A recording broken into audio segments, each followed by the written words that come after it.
this is actually the last thing I have. So last question or point I have. The what you were talking about with Thomas Aquinas and that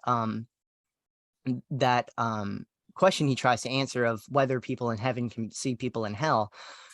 To me, I mean, the Orthodox tradition, it's not dogma, but it's pretty much universal that hell is the experience of God while you are in a state not fit to experience God. So in that sense, hell is a subjective state. And I think in a way, it even relates to memory and being remembered, because really, when you're talking about your own consciousness, what makes it real and preserved is memory. And I think that when Jesus says something like, depart for I do not know you, that is, and also to bring the Pharaoh back into it, it said in the Bible that the Pharaoh's name will be blotted out from memory or something like that. He will not be remembered. And then modern scholars now are trying to find out the name of the Pharaoh of the Exodus. And my friend Sarah from Hamilton, a fantastic theology YouTube channel, he points out that, well, maybe we're just never going to find it, because as it says in the Bible, the Pharaoh is going to be forgotten. And I think this relates to this subjective experience of hell, because I think to be divinized, to use the Orthodox term, that theosis, to experience God, your own subjective state in your consciousness is being redeemed. And as C.S. Lewis talks about in The Great Divorce, those in heaven experience their whole past lives with the highest happiness, the highest fondness, and then those in hell experience even the bad moments as part of the spiral downwards.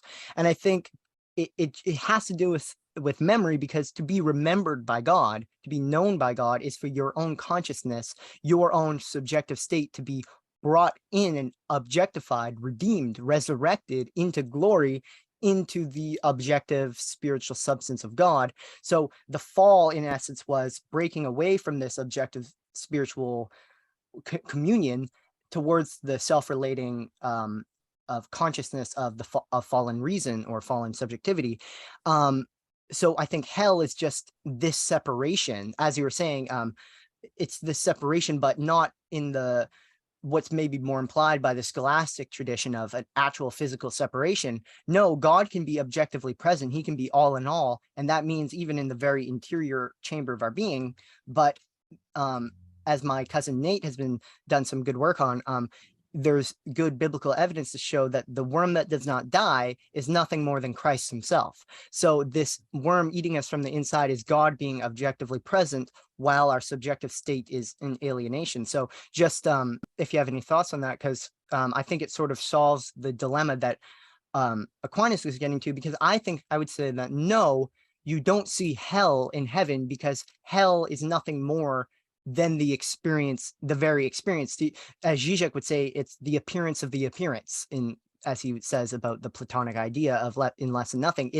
What makes it real is nothing more than the subject's own fidelity to the illusion, to the appearance of something like self-sufficiency, which obviously in Christianity is not possible. And this notion of considering yourself as self-sufficient or as ultimate is the very basis of sin, and of course of pride in particular.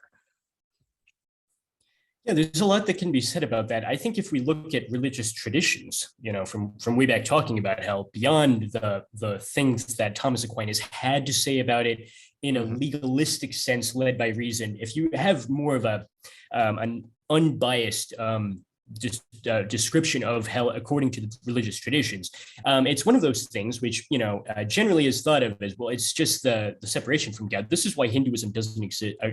Hell does not exist within Hinduism, because within Hinduism, well, there is no place without God, because God is, once again, the Sanskrit formula, not this, not this. He's not this in the sense of abstract negation, because God includes everything in a sort of determinate negation. This is why Hinduism preserved the idols, even of the animal worship you still have here in India. temples with the statues of a monkey god Hanuman, Ganesh, various other animals, because it includes those, because there's a very interesting, almost determinate negation idea in Hinduism. But that's precisely why you can't have hell, because, well, you're talking about especially your soul being completely separated from it. This is something you actually find even within the medieval Jewish tradition. As John McLeod wrote his first book on Kabbalah, there's an idea, if you look at the Old Testament, that there's little said about hell, because many people like Bartman would say, well, that's because they didn't believe in hell. In the time that many of the Old Testament texts were written, you ultimately get that dualism, some claim, from Plato himself, right? So we have this idea traditionally. There was the guy you brought up who says, no, even the Old Testament was influenced by Plato. That's kind of an outlying idea. I think the general consensus, though, is that the New Testament was influenced by Plato, because Dale B. Martin of Yale says, well, you get the dualism from a text like the Phaedo, okay? And even Jesus himself, according to Dale B. Martin, might not have believed that. Not that I'm putting that forth as, what I think. I'm just saying that scholars generally say that, you get this from Platonism. But even if you look at medieval Jewish thought as represented by Kabbalah, you have this idea that the relation between the self and God is more subtle than just the physical location of the soul. You can send it physically into a place called hell for Aquinas, because for Kabbalah, you have not just this body, which is in the physical realm, which is most immediately accessible. You kind of have a number of bodies that you're always in. It's just that you don't see the other ones because they're veiled in obscurity, right? Until you use the magical techniques of Kabbalah to access those other ones. And one of these, which is fairly close to the physical body, is you also have another body in the dream world, right?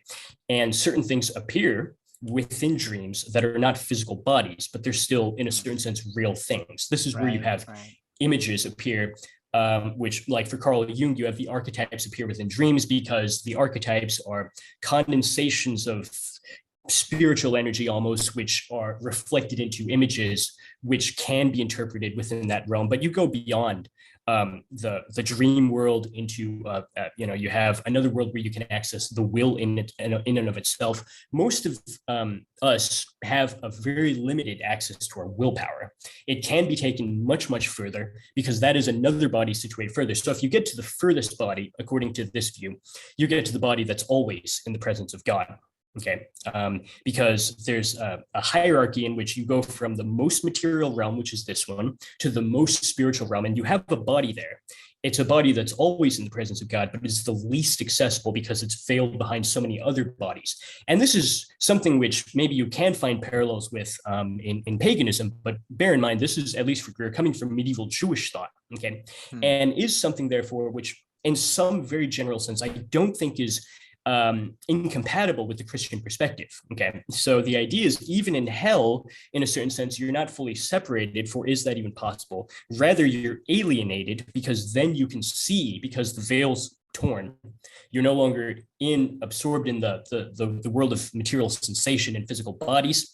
You're able to see your alienation from God that you'd always already had, and that's what makes hell, right?